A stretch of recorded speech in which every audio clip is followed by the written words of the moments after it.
মোদি হাসিনা চা নাস্তা কূটনীতি ও ঝুলাইয়ের জাকি।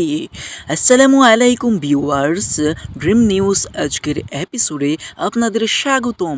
আজকে আমরা কথা বলবো এমন এক দোস্তি নিয়ে যা টম অ্যান্ড জেরির চেয়েও বেশি রোমাঞ্চকর।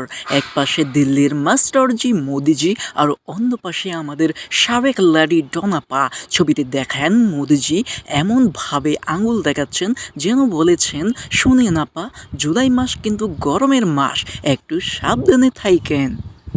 সামনে লাল গোলাপের তোড়া। এই দৃশ্যটা দেখেন যেন দুই বিআইবিএন বসে বিয়ের আলাপ করছেন। আপা, এবার ইন্ডিয়া আসলে ইলিশ মাছ কয়টা আনবেন?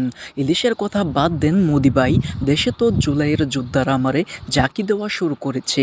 ইন্ডিয়াতে কি কোনো এক্সট্রা রুম খালি আছে?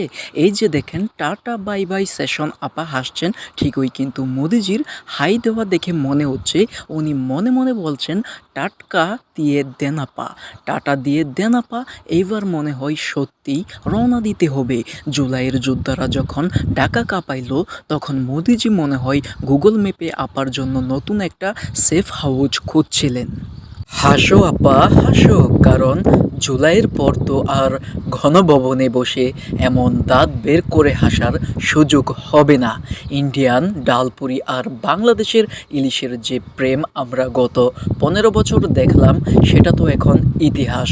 মোদিজি হয়তো ভেবেছিলেন আপাকে সরিয়ে দিলেই সব শেষ, কিন্তু জুলাইয়ের পোলাপাইন যে এমন রিভাইস সুইং করবে সেটা দিল্লির দাদারাও কল্পনা করতে পারে নাই। মোদিজি এখন হয়তো আয়নার সামনে দাঁড়িয়ে গান গাচ্ছেন, তো চল গিয়ে তো মে ক্যা কারো। তো ভিউয়ার্স, আপনাদের কি মনে হয় মোদি কি আসলেই আপাকে বাঁচাতে পারলেন, নাকি জুলাইয়ের যোদ্ধাদের জোয়ারে সব ভেসে গেল? কমেন্ট করে জানান। আর হ্যাঁ, বেশি ফাপড় দেবেন না। ভিডিওর শেষে দেখেন হাজার হাজার মানুষ। এটাই হচ্ছে পাবলিক পাওয়ার। যারা জুলাই মাসে জীবন বাজি রেখে নেমেছিল, তারাই প্রমাণ করেছে যে কোনো শক্তির চেয়ে বড় শক্তি হলো জনগণ। এখন মোদিজি যতই হাত নাড়ুক বা আপা যতই হাসুক, ইতিহাসের পাতা কিন্তু নতুন করে লেখা হয়ে গেছে।